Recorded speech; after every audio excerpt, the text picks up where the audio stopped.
Hello friends, welcome to our channel toppers education point. आज हम पढ़ेंगे संज्ञा। संज्ञा जैसा कि आप सब जानते हैं, ये बहुत इंपॉर्टेंट टॉपिक भी है और इसको हम नाम वाले शब्द भी बोलते हैं। ये मोस्टली हर एक कॉम्पिटिटिव एग्जाम हो, चाहे आप डेली लाइफ स्कूल वाले स्टूडेंट हो, उसमें भी ये चैप्टर आपका आता ही आता है। तो आज हम संज्ञा के बारे में जानेंगे कि संज्ञा क्या होता है, इसके कौन कौन से भेद होते हैं। तो चलिए अब हम सीधे पॉइंट पर आते हैं।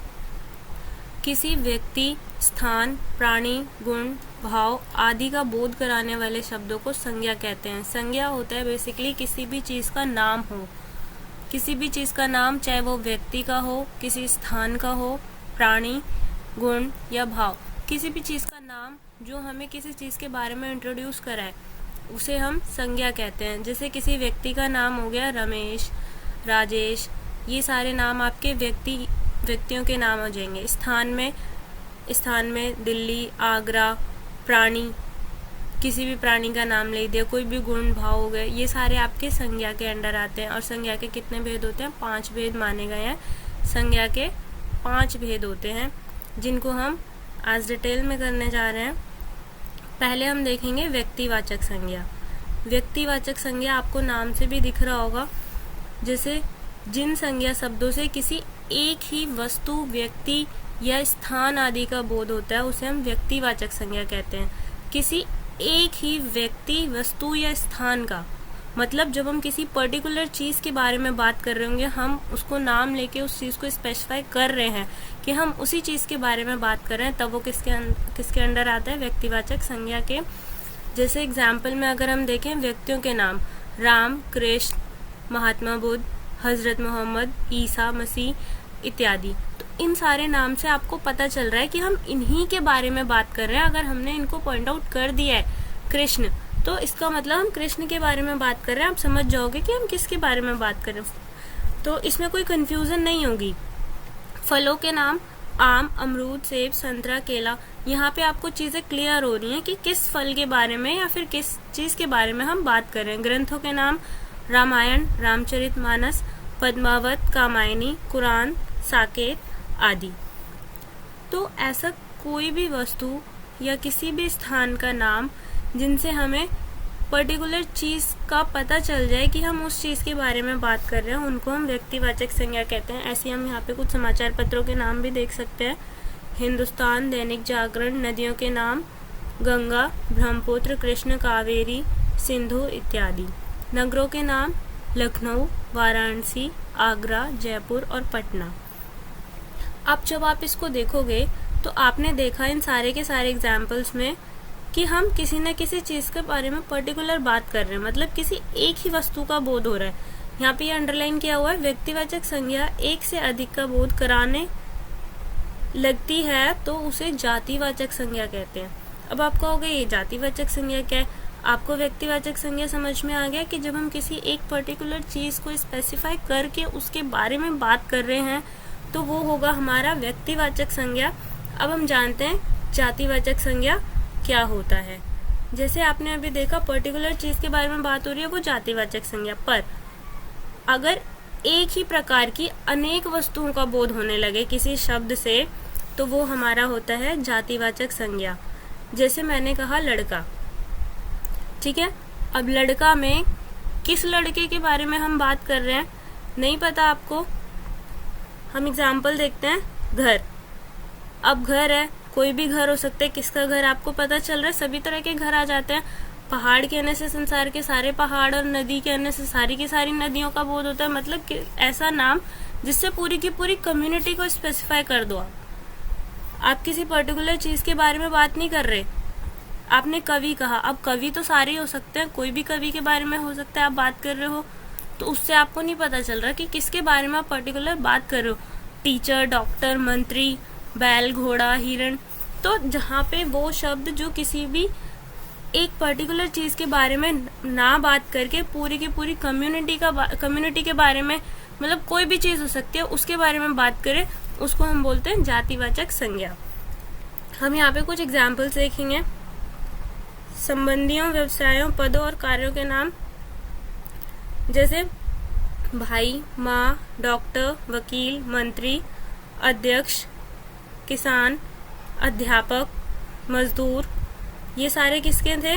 किसी भी व्यवसाय के। या फिर आप अगर इन वर्ड्स को देखोगे ध्यान से तो आप इसमें पता नहीं कर पाओगे कि हम पर्टिकुलर किस पर्सन के बारे में बात करें। पशु पक्षियों के नाम, बैल, घोड़ा, हिरण, तोता, मैना। वस्तुओं के नाम, मकान, कुर्सी, मेज, पुस्तक, कलम। प्राकृतिक तत्वों के नाम, बिजली, वर्षा, आंधी, तूफान, भूकंप, ज्वालामुखी। तो ये सारे वो नाम थे जिसमें हमने किसी पर्टिकुलर चीज के बारे में बताया नहीं कि आखिर हम बात किसके बारे में कर रहे हैं। अब किसान कोई भी हो सकता है, मेज कोई भी हो सकती है, कुर्सी भी कोई भी हो सकती है, आंधी तूफान कभी कभी आया हो सकता है, कोई भी हो सकता है। तो हमने उस चीजों को क्लियर नहीं किया कि हम स्पेसिफिक किसके बारे में हम बात कर रहे हैं। वो आ जाएगा हमारा जातिवाचक संज्ञा। नेक्स्ट होता है हमारा भाववाचक संज्ञा। भाव, जिन संज्ञा शब्दों से किसी वस्तु के गुण, दशा या व्यापार का बोध होता है उसे हम कहते हैं भाववाचक संज्ञा। गुण, दशा या व्यापार, ठीक है। गुणों के अर्थ में जैसे सुंदरता, कुशाग्रता, इसको हम इंग्लिश में एब्स्ट्रैक्ट नाउन भी बोलते हैं, बुद्धिमता इत्यादि। अवस्था, जवानी, बचपन, बुढ़ापा, इन चीजों को बेसिकली आप फील करते हो, ठीक है। दशा के आधार पे उन्नति, अवनति, चढ़ाई, ढलान। भाव के अर्थ में मित्रता, शत्रुता, कृपणता। अब अगर आप देखो तो इन चीजों को आप एक तरीके से फील ही करोगे, इनको आप नाप तोल तो सकते नहीं हो। ये आपके एक इमोशंस कह सकते हो, कुछ क्वालिटीज होती हैं वो कह सकते हो। मतलब किसी की कोई कंडीशन, किसी के कोई भाव, अगर हम उनके बारे में बात करते हैं वो सारे के सारे भाववाचक संज्ञा में आते हैं। इन शब्दों से भाव विशेष का बोध होता है, वो सारे क्या होते हैं? भाववाचक संज्ञा शब्द। तो ऐसे शब्द जिससे किसी वस्तु के गुण, दशा या व्यापार का बोध होता है उन्हें हम भाववाचक संज्ञा कहते हैं। नेक्स्ट है हमारा फोर्थ, समूहवाचक संज्ञा। अब समूहवाचक संज्ञा क्या होता है? आपको नाम से पता चल रहा है। समूहवाचक संज्ञा मतलब किसी ग्रुप के बारे में बात कर रहे हैं। इंग्लिश में हम इसको बोलते हैं कलेक्टिव नाउन। क्या बोलते हैं हम इसमें? इंग्लिश में इसको कलेक्टिव नाउन। जिन संज्ञा शब्दों से एक ही जाति की वस्तुओं के समूह का बोध होता है उन्हें हम समूहवाचक संज्ञा कहते हैं। किसी भी वस्तु, किसी भी जाति की वस्तुओं के समूह का बोध, ये चीज आपको ध्यान रखनी है। कलेक्टिव है, कलेक्टिव नाउन।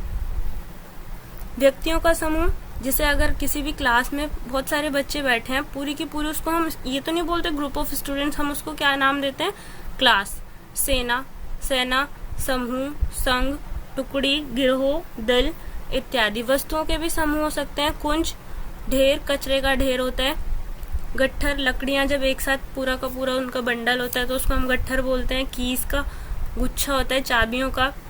तो यहाँ पे हमने ग्रुपिंग की बात कर दी। जब हम ग्रुप के बारे में बात कर रहे होते हैं उसको बोलते हैं हम समूहवाचक संज्ञा। नेक्स्ट, द्रव्यवाचक संज्ञा। अब द्रव्यवाचक संज्ञा क्या होता है? द्रव्यवाचक संज्ञा को हम बोलते हैं मटेरियल नाउन। इंग्लिश में हम इसको बोलते हैं मटेरियल नाउन। जिन संज्ञा शब्दों से किसी ऐसे पदार्थ या द्रव्य का बोध होता है जिसे हम नाप तोल सकते हैं लेकिन गिन नहीं सकते। जिन्हें हम नाप तोल तो सकते हैं पर गिन नहीं सकते, ये चीज आपको ध्यान रखनी है। मतलब जिन चीजों से कोई चीज बन रही है या फिर कोई भी ऐसा मटेरियल, कोई भी ऐसा सब्सटेंस, कोई भी ऐसा लिक्विड, कुछ भी पदार्थ या द्रव्य हो सकता है जिसे हम नाप तोल सकते हैं पर गिन नहीं पाएंगे, तो उन्हें हम क्या कहते हैं? द्रव्यवाचक संज्ञा। जैसे धातुओं के नाम, सोना, चांदी, लोहा, तांबा, पीतल।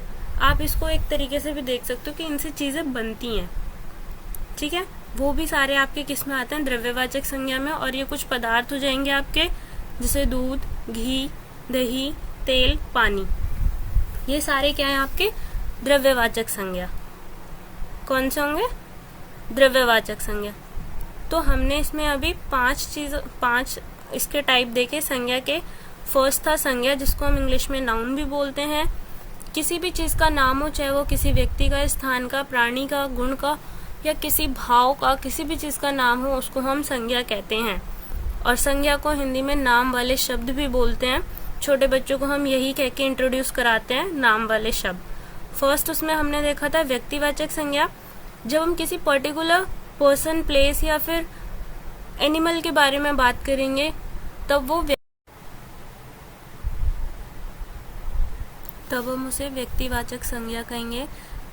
व्यक्तियों के नाम, फलों के नाम, ग्रंथों के नाम, किसी भी समाचार पत्र का नाम, नदी, नगर, किसी जानवर का नाम या किसी भी चीज़ का नाम हो सकता है। पर जब पर्टिकुलर नाम आ रहा है, पर्टिकुलर वो चीज़ को स्पेसिफाई किया जा रहा है, तब आपको व्यक्तिवाचक संज्ञा को टिक करना होगा।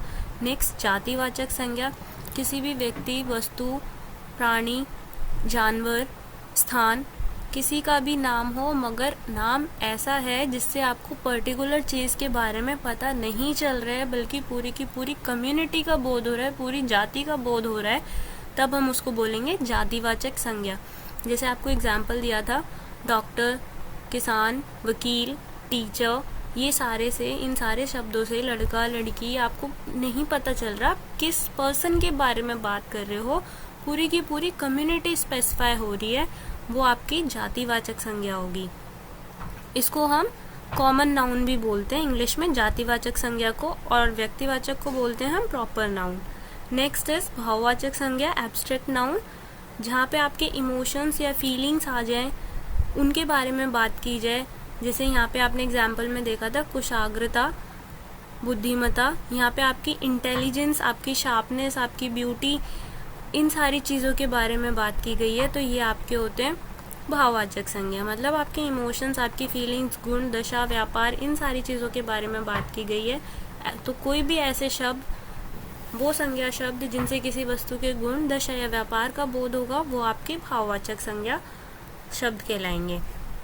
समूहवाचक संज्ञा, कलेक्टिव नाउन बोलते हैं इसको, जिसमें आपके किसी एक ही जाति की वस्तुओं के समूह का बोध हो, अलग अलग नहीं होंगी चीज़ें।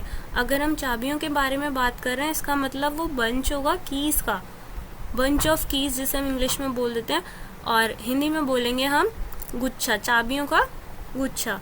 तो मतलब जितनी भी चीज़ें थी उसमें पूरी की पूरी कीज थी। कुंज है, ढेर है, किसी भी चीज़ का ढेर हो सकता है, कूड़े का ढेर, किताबों का ढेर, पत्थरों का ढेर, ठीक है, इस तरीके से। और क्लास थी, तो क्लास में आप पर्टिकुलर स्टूडेंट्स के नाम तो नहीं लेते, पूरी की पूरी क्लास वर्ड का यूज़ कर रहे हो, सारे के सारे बच्चों के लिए आप क्लास वर्ड का यूज़ कर रहे हो, तो इसका मतलब आप पूरे समूह के बारे में बात कर रहे हो। तो जब भी बात समूह की जाएगी, वो समूहवाचक संज्ञा में आएगा। और द्रव्यवाचक संज्ञा, द्रव्यवाचक ऐसे पदार्थ या द्रव्य का बोध होता है जिसे हम नाप तोल सकते हैं, लेकिन हम उसे गिन नहीं सकते, तो वो सारी चीज़ें आपकी द्रव्यवाचक संज्ञा में आती हैं। इनसे चीज़ें बनाई जाती हैं, जैसे कि किसी भी धातु का नाम हो सकता है, सोना, चांदी, लोहा, तांबा, पीतल, आपने इसके एग्जाम्पल्स देखे। और पदार्थों के नाम में दूध, दही, घी, तेल, पानी, ये सारी चीज़ें हैं। तो ये सारी चीज़ें आपकी किस में आएंगी?